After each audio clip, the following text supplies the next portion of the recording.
ముద్రగడ పద్మనాభం గారు వైఎస్ఆర్సీపీ పార్టీలో చేరుతున్నారని 100 కథనాలు.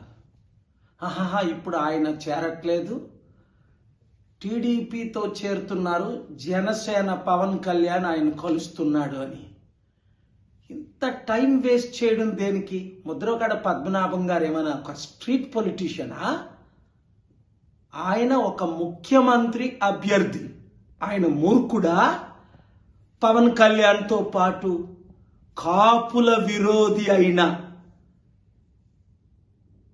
వంగవీటి రంగాను చంపించిన వారి పార్టీలో చేరటానికి అలాంటి ప్యాకేజ్ స్టారే అయి ఉంటే ముద్రగడ పద్మనాభం గారు ఎప్పుడో ఆయన ముఖ్యమంత్రి అయిపోను. ఆయన కాపులకు నేత. ఈవెన్ నేను కాపుగా బీసీగా ఆయనకు మద్దతు ఇస్తాను. ఇప్పుడు కానీ ఆయన ప్రజాశాంతి పార్టీలో చేరితే 100 సీట్లు గెలవడం ఖాయం. కాపులు 27% ఉన్నవారు, బీసీలు 60% ఉన్నవారు ఎప్పుడు మా నాయకుడు వస్తాడా, ఏమి ఈ 2 కులాలే మమ్మల్ని ఏలాలా అని ఎదురు చూస్తున్నారు.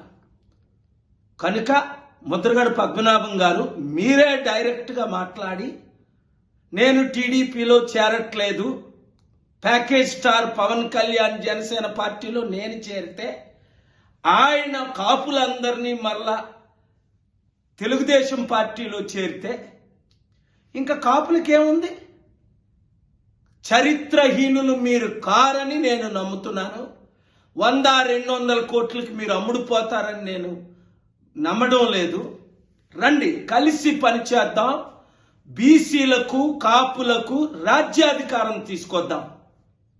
ఈ వీడియో అందరికీ షేర్ చేయండి.